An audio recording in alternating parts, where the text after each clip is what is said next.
First of all, thank you for having me here. So it's a pleasure to be here. As Nora did, I also discussed a bit about what to talk about with Merit, and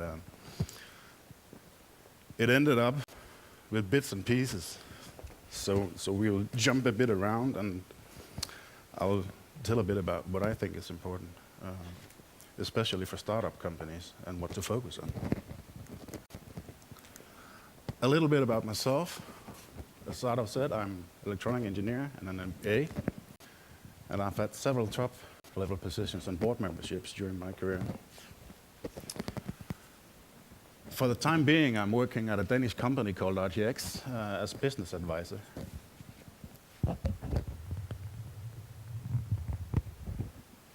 Better? RTX is a company that's actually specialists within low-range, short-range, low-power wireless technologies. And they actually have a lot of different technologies, and their strength is actually to bridge these technologies into each other and make all kinds of different technologies interoperable. That was a tough one. For those of you who want to know more about RTX, I've just put a pile of flyers here, so feel free to take one, and my business card is in that too. In parallel, I'm also mentoring within the Stanford Venture Lab program. And that's been a very giving experience to me, because it's very early startups, and there's a lot of funny discussions actually going on. And I have a couple of slides also telling you what I actually learned from that experience. I managed 7 teams during spring, and I just recently signed up for the autumn also. So. And then, as I also said, I'm founder and CEO of Medvis, and that's a very, very ambitious product within telemedicine. I'll get back to that. In cooperation with Merit, we decided to talk a bit about strategy. It's one of the things I think that deserves some more attention in general. So, what is strategy? Anyone?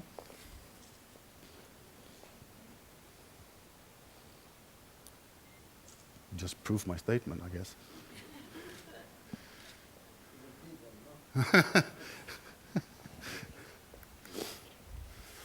There's a lot of different approaches to strategy, but I like this one. That's a war analogy, and it's very easy to remember it. So in short, strategy leads to an action plan created to achieve a specific goal. And that's what we all want, all of us here, isn't it?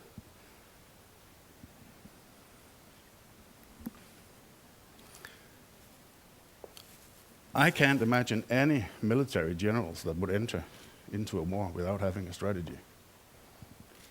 I never heard of it, and I don't think I ever will. And it always makes me wonder how companies, especially small startup companies, don't have more focus on a strategy. Because I think they could gain a lot from it by working with strategy very, very early. Recently, there was a study in Denmark, and 97% of the companies, those companies who didn't formulate and write down their plans, only 3% was actually realized.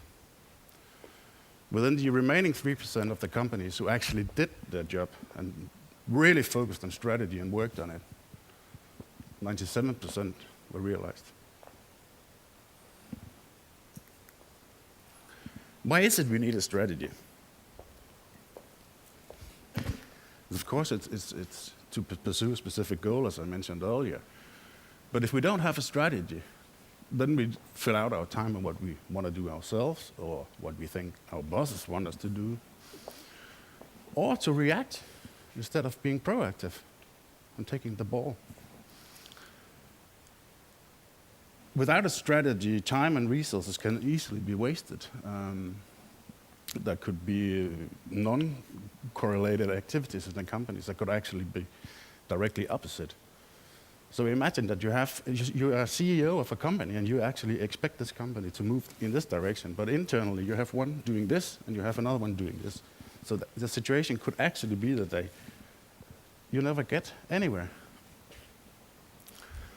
And perhaps the most important thing is, without a strategy, it's very hard to have the necessary growth. So that's one of the questions that I always get. So, why is growth necessary? Yeah, we have a little thing called inflation. So at least we have to grow the company equally to outbalance inflation. Good old Ansoff has, for many, many years ago, defined 4 ways to grow, or at least 3. But if you don't have or take any initiatives, then it's a slow but sure death. Then he also talks about organic growth, as most of you know. And then also integrative growth, that's mergers and acquisitions within the same business area. And the last one is diversification. That's completely new business areas within the company. And there's different ways also to how these growth or ways to growth actually work. Organic growth is the easy one, but the growth is quite low. The mergers and acquisition is quite tough, and it's medium growth.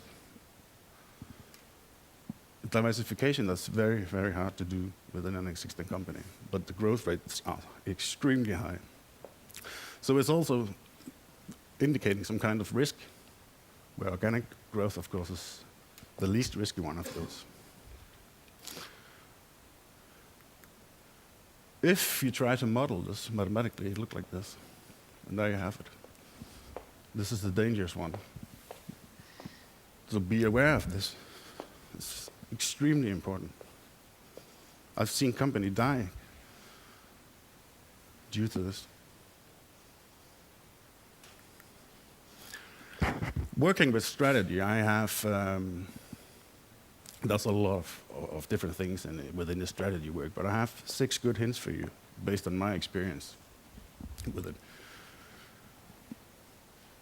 One very important thing is don't make it more complicated than necessary. Could you explain this? It's not simple. I can't, sorry. Well, me too. And I won't. The funny thing about that slide is actually it's used by US military in Afghanistan. But keep it simple.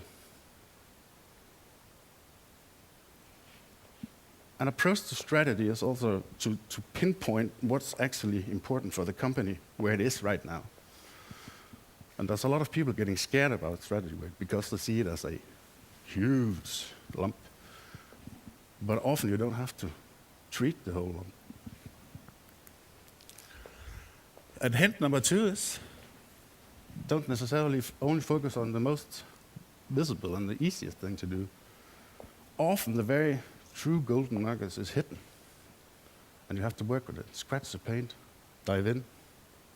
And I think that's a little bit about what you said also. Number 3, I think that's a typical Danish tendency, because in Denmark, when we have created a success, then we lean back and say, we're good.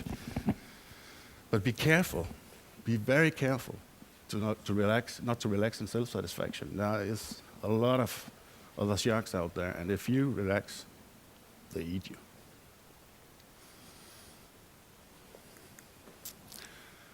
Number 4, always let common sense guide you.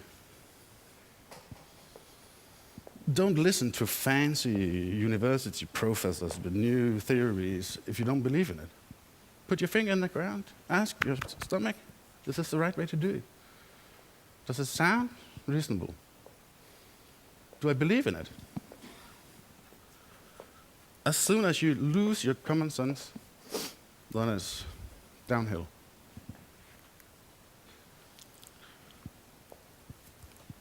And followed by that, just take the lead yourself.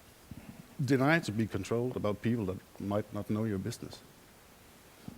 The truth can be lies in that context.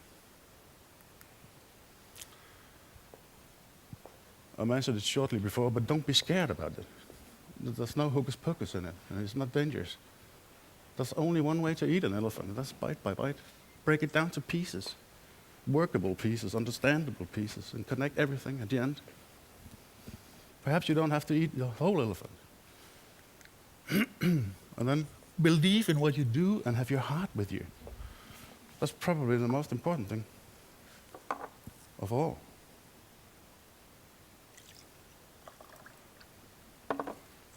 I love these two pictures because the message is basically the same, and that's 25 years between them.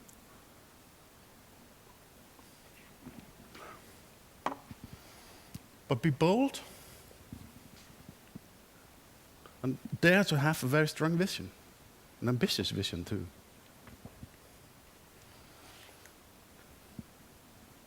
There you have it. That's the real truth behind success. Enjoy what you do, and be glad every morning when you wake up and go to work.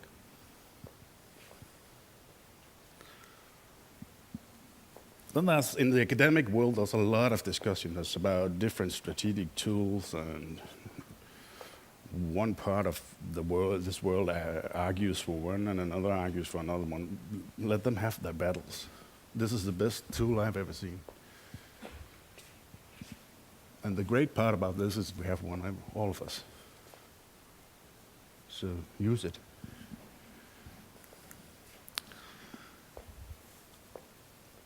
Now we jump a little bit, talk a little bit about business model innovation. Of course, business model innovation is also a part of strategy work. You could say that strategy is a company as a whole, internally, externally, products, services, whatever. But if you don't have a business model, why do you have products then? My claim is that innovation is much more than products.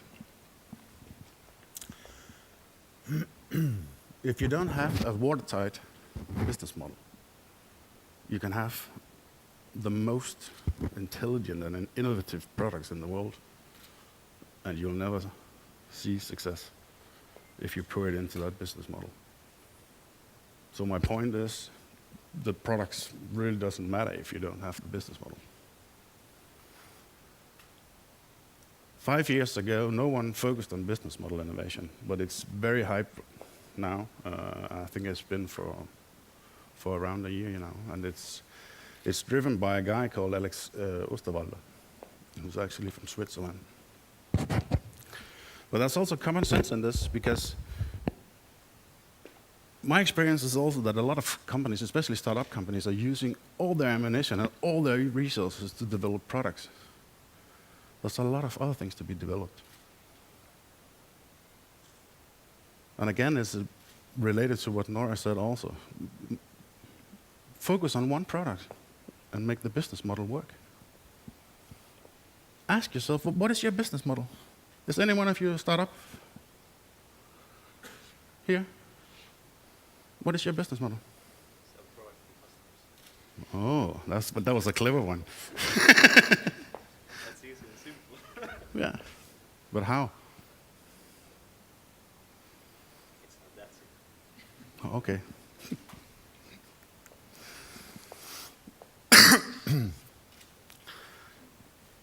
What I'm trying to say is that the product is only a part of the big machine called a business. And there's a lot of gear wheels in that they have to be aligned, all of them, and they have to rotate, all of them, at the same time to make it a success. If you have a product or service, there's a lot of different ways to actually to innovate on that. It could be distribution, it could be partnerships, it could be customer relations, whatever. There's a lot of ways to do it. The tool that Alex Osterwalder actually invented is called the canvas. Have you heard about it? Okay. You'll get the chance this afternoon if you haven't. But it's 4 areas. It's who, how, what, and who, and then the dollars. And dollars, that's both in and out. Then there's 9 building blocks in this model. where we have the key activities and key partners. And we have the value proposition, as Nora spoke about also. Very, very important. What is it actually that we're going to provide our customers? How can we help them? And then on the customer side, customer relationships is also important, customer segments. And here, that's the income side. We have the revenue streams, we have the channels, and the cost side. What's our cost structure within the company, and what is the key resources? What does the key resources actually cost to drive? Recently, this model has actually been adjusted a little bit because they, especially for healthcare, they have included reimbursement and regulatory. From my point of view, that's only nuances to this one, because I think both of them are included in the work around this. Of course, if you're into healthcare reimbursement, it's a major issue on the income side. And regulatory, of course, also, but regulatory is also very important in other businesses. So for my part, there's nothing new. So I think this is appropriate.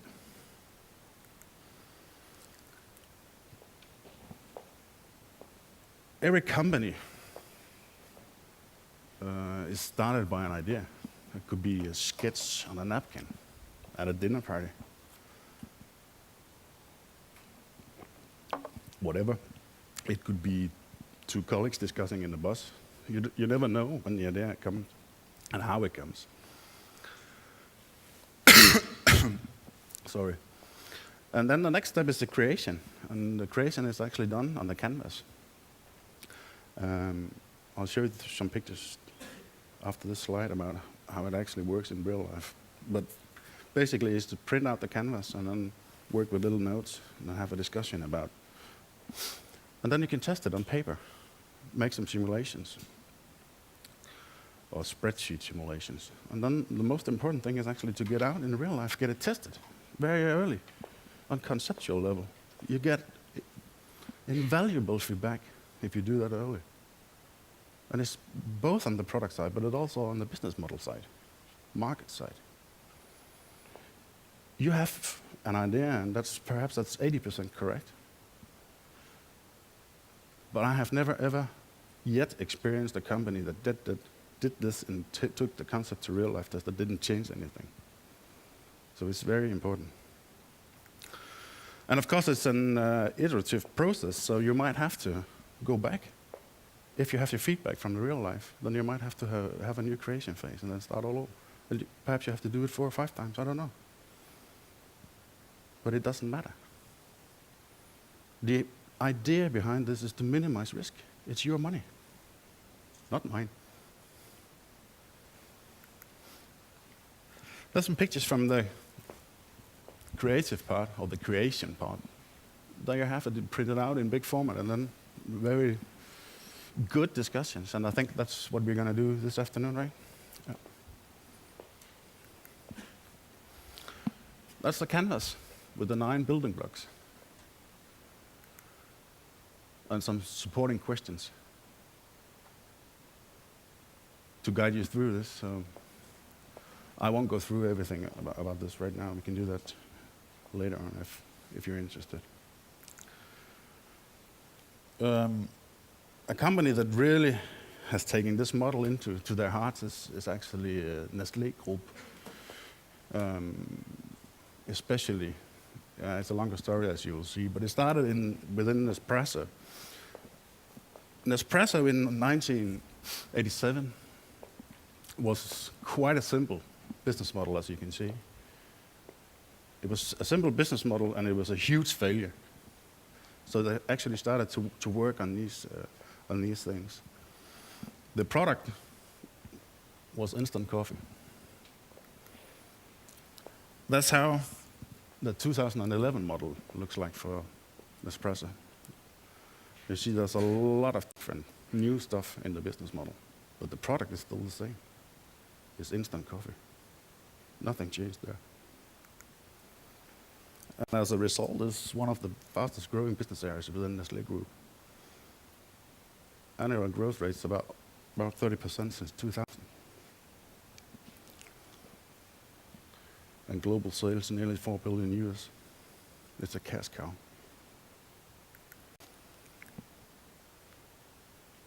So what did they do after this success on the espresso part? Yeah, they actually did the same, but now the product is not instant coffee. It's instant coffee and milk. And perhaps you have seen it, the Dolce Gusto series. What is next? Come. What is Nestlé doing? Anyone? It's obvious. Huh?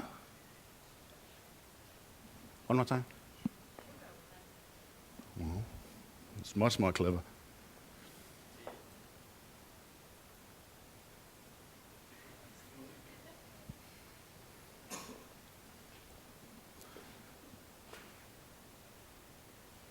They've done it for babies.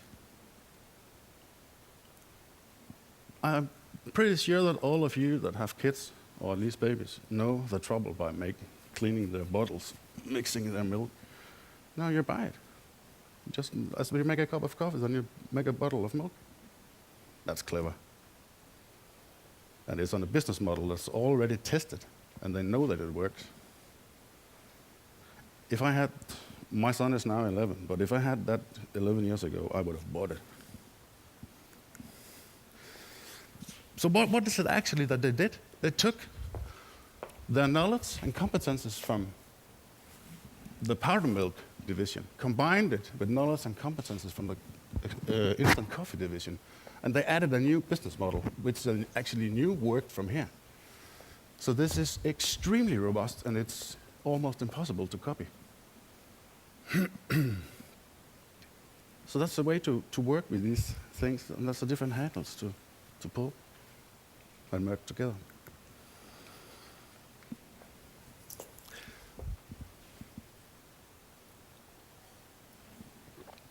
Then I'll take you a little bit back now, because product versus business model. What is Google? Is that a product or a business model?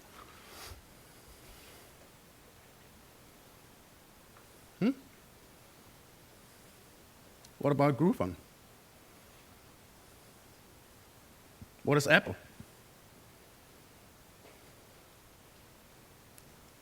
Apple is, of course, products. We all know them. But do you think that the products or the business model in the Apple case is the most important stuff? They could never have done this if they didn't have that business model they have, based on iTunes. The same goes for Facebook. What is Facebook? Is it a product?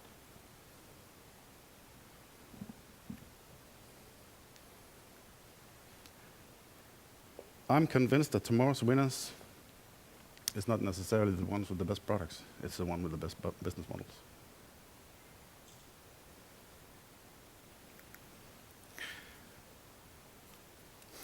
Lessons learned from the Venture Lab program.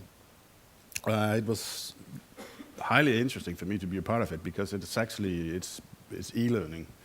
So I had 7 teams spread all over the world in totally different businesses. But there was some stuff that I noticed was the same wherever the team was based and whatever business they were working in. And the first lesson I learned is that it's perfectly okay to have a very ambitious vision, but focus, focus, focus, focus. You can't have it all from day one. Start by building a small success and scale it up on incremental successes. It showed also in this Stanford part of it here in spring, that actually the ones that did focus, that were the one that scored highest in the end. And the one that wanted the whole world from day one actually failed and got very low scores. And some of the teams even broke up because they lost it. So have a very ambitious vision, but make it scalable and make it flexible. And I think that's also makes it much easier to find funding. I think Seppo and Diana could perhaps comment on this.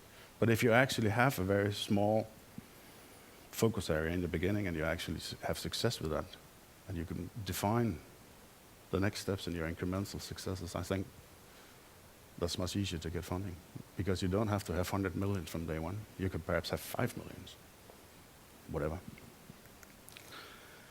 Lesson number 2. All 7 teams, I had to spank them to get them out in the real world to test their concepts.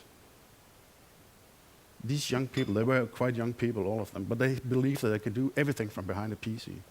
They believed that they could send out online service, especially one of the groups, I really struggled with them. And they insisted to do online surveys, and I said, okay, you do it. So they actually sent out, I think it was 400 online surveys. And they got less than 10% feedback. And then they started to listen.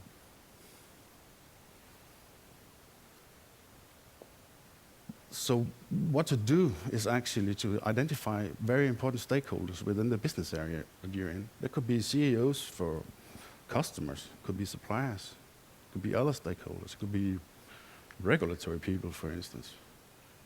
But go out there and have a face-to-face conversation with them. Tell them about your concept. They won't bite you. Not a single stakeholder from all these 7 teams rejected anyone when they ask to have a meeting. Medvis. Extremely ambitious. Paper is grateful. Paper is very grateful. Consider it to be 4 waves of data flowing. You have the first from a patient to the back-end system. Then you have data flowing back, and then we go to the back-end system one more time, and then back. The first, of course, we have the patient out here. And we fit the patient with a lot of different wireless sensors and use that for biometric diagnosis.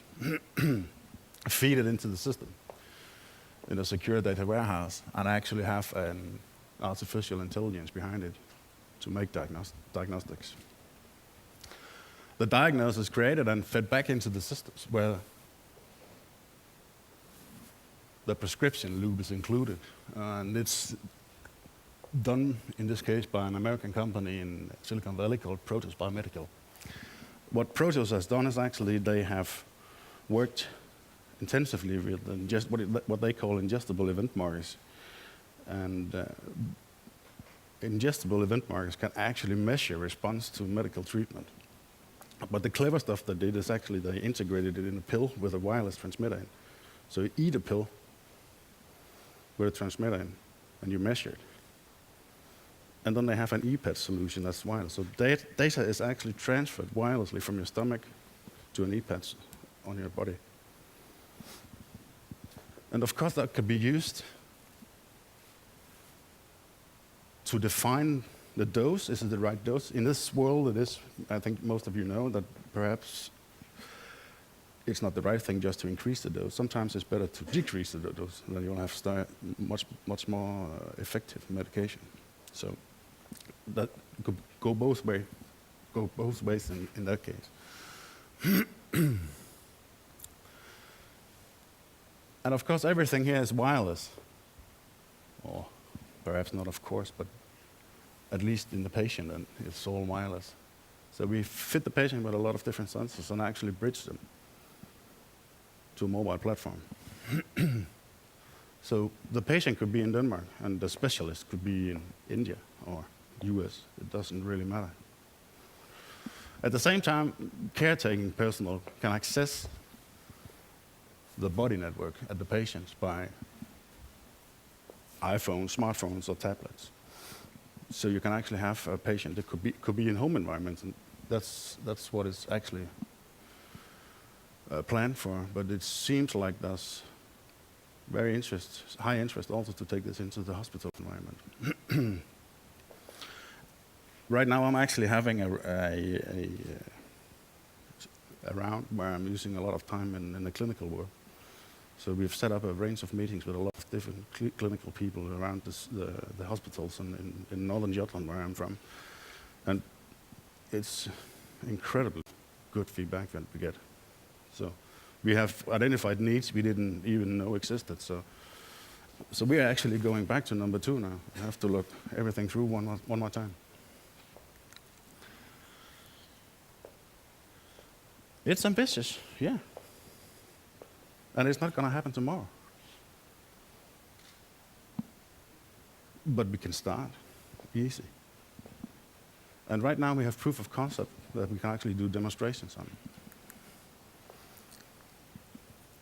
We decided to do the first step focusing on the elderly people because there's an actual need in the area where I live, and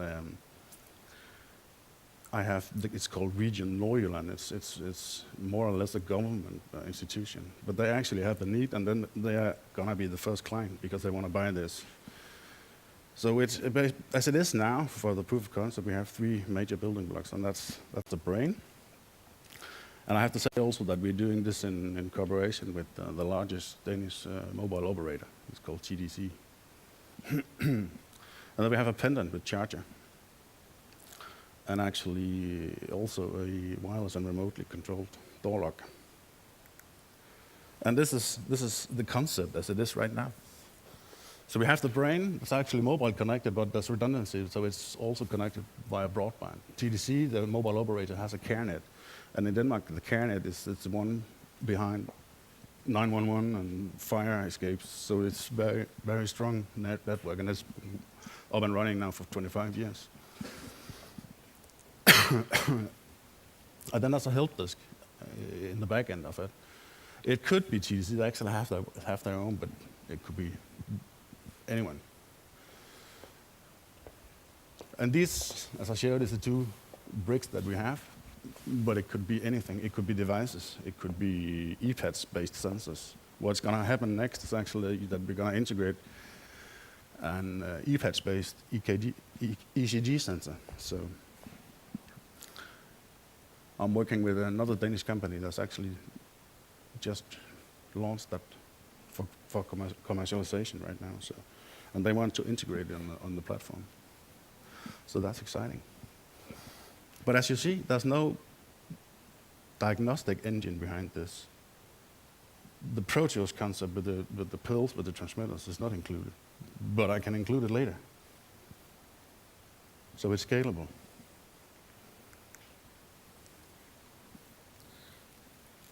The future of health, what does it bring? I think you all got this hard copy from Merit, right? It's not that I plan to go through this because we can talk for hours about this single page. But for those of you in the startup and perhaps struggling to find your feet and find the direction of what you want to do, then this is a very good support. And a lot of the things actually is happening right now. But this is from a company called Tech. They do very few infographics, but they do very good infographics that's very well worked through. So perhaps it's not how it's going to be because it covers until 2040. But I think that's a good. It's a good guide and there's a good direction on this. What you also see, they try to split it in segments, but now they are going across the segments also.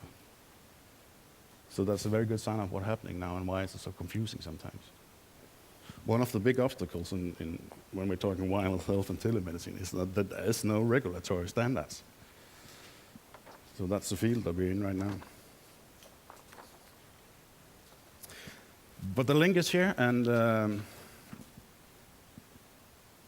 I've arranged with Merit, and I'll send the presentation to her. So if any one of you would like to have the presentation and the links, then contact Merit afterwards.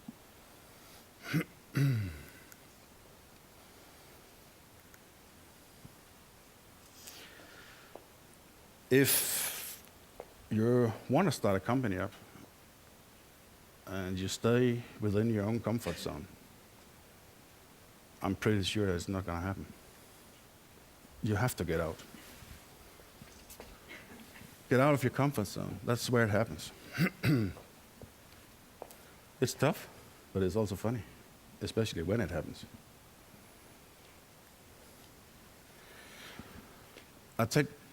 I took this with me because I really hate the top 3 lines. Good things come to those who wait. Bullshit. Good things come to those who work their asses off and never give up. And that's the game you're facing when you're in a startup. You have to look for funding, and you'll get 1,000 no's before you get a yes. So every time you get a no, back on the horse. Up there. Move.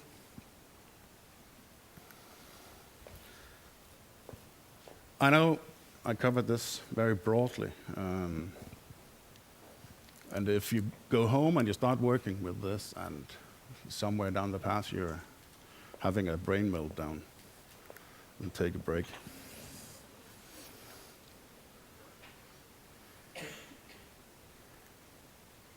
That was it.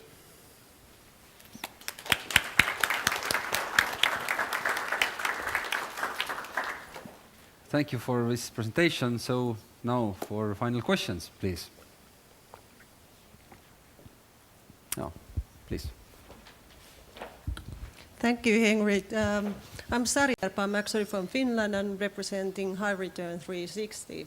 So I started thinking when Nora was talking and when you, Henrik, continued about this word product. I think it's a dangerous word. It's very dangerous in the way that you think you have a great innovation and it's a product. But if you call it as a service, then you need to think about the business plan, because there are people who are going to buy, there need to be a market, and as you said, there are many things. But when we talk about the products, it's something without heart. So it's a little bit, I think, is making things too simple, even so to keep it simple. Of course. What is your idea? Of course. What I'm just trying to say is that you can make it so complicated for yourself that you don't get through it. Of course, you have to have what's necessary. That's the way I would put it, if I have to put it in words. But make it, for your own sake, make it as simple as you can. Anyone else? Thank you. Other questions, please? Not really. I think it's coming to the end of the day. I wanted to ask about this telemedicine. I've been in telemedicine for 11 years, I think.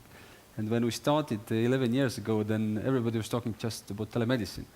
Now we talk about telehealth, telecare, mHealth, e-health, whatever. So where will it stop, or what should we look into? Will we see telehospitals, teledoctors, telepatients in the future? Maybe we should start investing into that.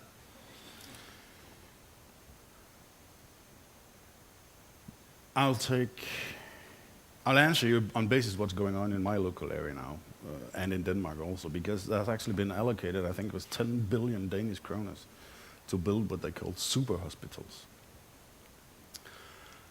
And from a technical perspective, a lot of the things within these hospitals were actually defined, but they have to rework everything now, because technology is catching up on them. So I think that we're going to see it in the hospital environment. It's actually already there, especially in the US. RTX is actually the engine behind a lot of Philips healthcare products. Not Philips in Eindhoven, but Philips in Andover, Massachusetts. But what I learned also from the clinical rounds that we're doing right now is actually there's a need. There's a lot of needs. One of them was actually for dialysis. What is it called in English? Dialysis. Kidney dialysis. Dialysis. Yeah. I think dialysis. I talked to the professor and. Eero can say, yeah, okay. Dialysis, yes. Yeah, and he has a need. It's actually to detect the flow, because the flow is so high that if the needle is actually popping out, then you have a crash, serious crash. So he actually wants to monitor the flow, and he wants to do it both in the home environment, but also in the hospital environment. But it all started, the discussion with this professor actually started as a home environment and mental experience, and then we discussed what could actually be done from a conceptual level. And then he said, I would really like to have it in the hospital. So I think it's both legs. Mm-hmm. But I think that the need to have it for home environment is biggest, because that's due to the cost burden that our healthcare systems is actually experiencing right now. So, and we have the older part of the population is growing fast, and there's a shortage of workforce that's going the other way, and our healthcare expenses is exploding right now. So I think that US, is estimated that they're going to use 20% of the GDP within 2030. So from a society perspective, that you have to spend that much money on your healthcare system is actually inhibiting a lot of other development. Well, you can still up to 100 is possible, theoretically. Yeah. Yeah, just following up on that, your final comments, what's the next big thing in healthcare or in telemedicine? Same kind of question, but Yeah, but I what's your thinking? I think that what Medvis is actually, what we're trying to do is actually what is one of the big things, because what's missing right now is actually the interaction and integration with the back-end systems. And that's what we're really trying to make. Okay. So make it all integrated to data flow. Yeah. Okay. One of the things we also identified in the clinical rounds was actually, in Denmark there's a new, actually it's already active now, but the nurses have to check each patient hospitalized and make some critical measurements, primary measurements every day. And they evaluated that it would take them around 10 minutes to do it. And they have to go to the patient and they have to write down, and then they have to go and see if they can find the PC, and then they have to tap in the values. That was one thing. Another thing is that typically in Denmark we had a bedside schedule. It was hanging at the end of the bed where you have these primary, but they have removed that now.